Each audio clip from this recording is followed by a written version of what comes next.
रानीपुर गांव की मिट्टी में एक अजीब सी उदासी घुल गई थी। वह में कुम्हारों के चाक की धुन और पकी हुई मिट्टी की सौंधी खुशबू तैरती रहती, मगर राघव के भीतर एक खालीपन था जो उस खुशबू को भी बेस्वाद कर देता। उसकी आंखों में एक पुराना दर्द बसा था, ठीक वैसे ही जैसे गांव के बरगद की जड़ों में सदियों की कहानियां सिमटी हों। गांव की सबसे हंसमुख लड़की कभी उस खालीपन को अपनी खिलखिलाहट से भर देती थी। उसकी हंसी ऐसी थी जैसे बरसात के बाद सूखी जमीन पर पहली बूंद गिरे, और राघव का मन उस बूंद से सींचा जाता। दोनों की पहली मुलाकात एक टूटी हुई मटकी पर हुई थी।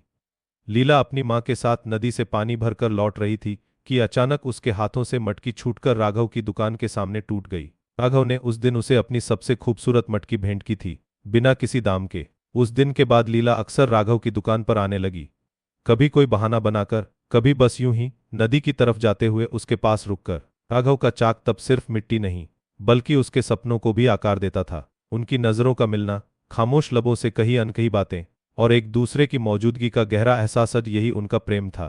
गांव की गलियों में, पीपल के पेड़ की छांव में और नदी किनारे बहती ठंडी हवा में उनकी कहानियां गूंजने लगी थीं। लेकिन रानीपुर में प्रेम को अक्सर सामाजिक बेड़ियों में कसा जाता था।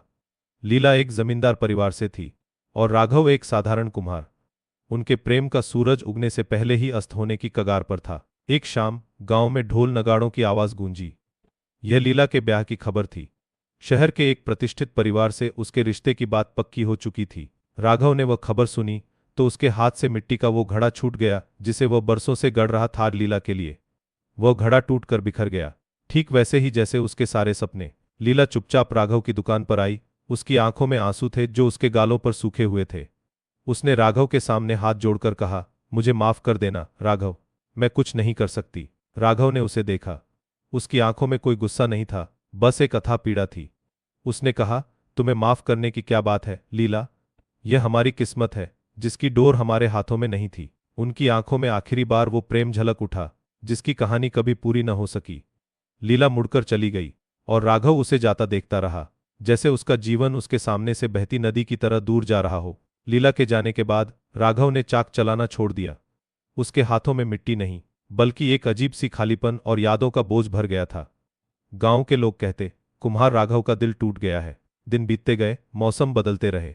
पतझड़ आता और अपने साथ सूखी पत्तियां ले जाता, वैसे ही जैसे राघव के जीवन से खुशियां और उम्मीदें बह गई थीं।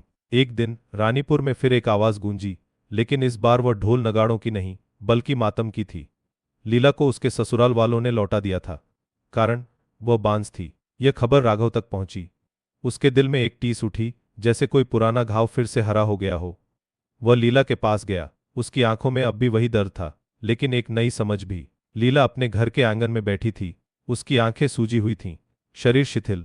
उसका चेहरा मुरझाया हुआ था, जैसे किसी फूल को उसकी टहनी से तोड़ दिया गया हो। लीला, राघव ने धीरे से कहा। उसकी आवाज में एक अजीब सी कोमलता और वेदना थी। तुम यहां? उसने बमुश्किल कहा।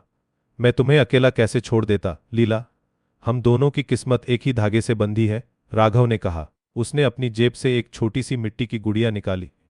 यह वही गुड़िया है जो तुमने बचपन में मुझे बनाने को कहा था। यह अधूरी थी, जैसे हमारी कहानी। लीला ने गुड़िया को अपने कांपते हाथों में लिया।